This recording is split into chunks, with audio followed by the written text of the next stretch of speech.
لە ماوەی ڕابردوودا دەیان جار گوێبیستی بوونی پاڵاوگەی نایاسایی لە هەرێمی کوردستان بووین، بەڵام پێ ناچێت ئاگاداری بوونی بەنزیخانی نایاسایی و بێمۆڵەت بووبین. لەم راپۆرتە بە دوواداچوونەی پەیامدا ژمارە و شوێنی جوگرافی بەشێک لەو بەنزیخانە نایاساییانەی هەرێمی کوردستان ئاشکرا دەکەین کە بە بێمۆڵەت و ڕەچاوکردنی هیچ یاسایەک بەنزین لەسەر ڕێگا سەرەکیەکان دەفرۆشن. بە وتەی سەرۆکی لیژنەی وزە لە ئەنجومەنی پارێزگای سلێمانی لە ناوەندی شاری سلێمانی و ئیداری گەرمیان نزیکەی 50 پاڵاوگەی نایاسایی بوونیان هەیە کە بەبێ هیچ کوالێتێکی کۆنتڕۆڵ و ڕادەستکردنی باج و جێبەجێکردنی ڕێنماییە بەرکارەکان بەنزین دەفرۆشن. ئێمە لە ڕووی قانونیەوە وەکو جیهەتێکی چاودێری ئەنجومەن وەکو لیژنەکەمان پێشتریش هەر بەنزینخانەیەک لە ڕووی قانونیەوە لە ڕووی یاساییەوە ڕێکارەکانی نەبڕی بێت نووسراومان کردو بۆ سەر جەم و بەنزینخانانەی کە بێمۆڵەتن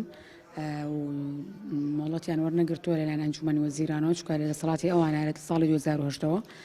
پێشتر دەسەڵاتی محافظ بووە پارێزگایەک لێرەوە بە موافقەی بۆکرا، بەڵام ئێستا دەسەڵاتی ئەنجومەنی وەزیرانە نووسراومان کردووە بەپێ ئەوەی ڕێکارەکان تاوکەن و موافقەی هەموو لایەنە پەیوەندیدارەکان وەرگرن دەست نەکەن بەکارچکە ناقانونی و ئێمە نووسراوان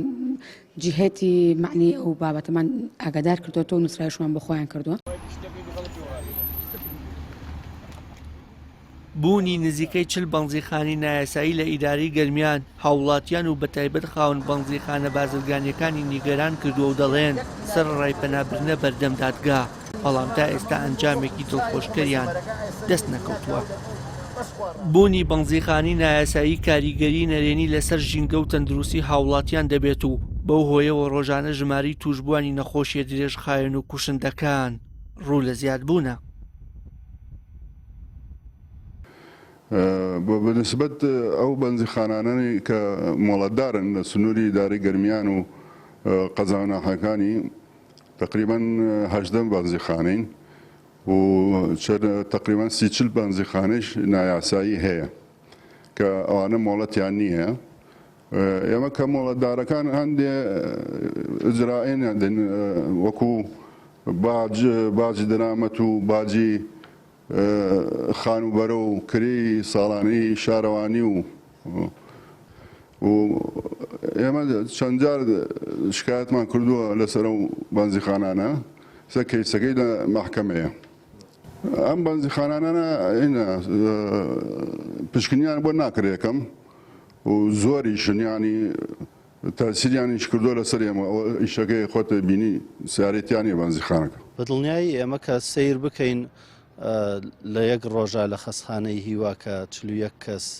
ڕائگەیەنڕێ کە تووشی نەخۆشی شێرپەنجە بووە، ئەمە زۆرێکی ئەگەڕێتەوە بۆ کاریگەری هەوا و هەوا ئێمە تایاژین، یعنی شتێک نییە تۆ لێی هەڵبیت، تۆ شتێکە هەمیشە بەرکەوتنی ڕاستە خۆت هەیە لەگەڵ یاوە گەرە و هەوات پیس بێتەوە هەڵیەمژی ئەو گازانە هەمویان بۆ جسمی مرۆڤ زیادەیە، یعنی گازێکی ژەهراوین تۆ کە هەڵیەمژیت خانەکانی لەشت وەری ناگرێ و تووشی کێشە دەکات.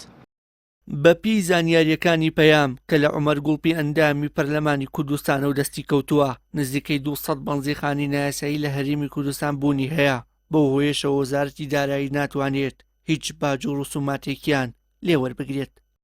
پەیام زانیوێتی پشکی شێری بەنزیخانە نایاساییەکان دەکەونە سنووری پارێزگای تۆک کە نزیک دەبێتەوە لە 100 وێزگەی سوتەمەنی نایاسایی و حکوومەت و لایەنە پەیوەندیدارەکانیش بێدەنگیان لە ئاستیا هەڵبژاردووە. وشیار محەممەد، کەناڵی ئاسمانی پەیام، سلێمانی.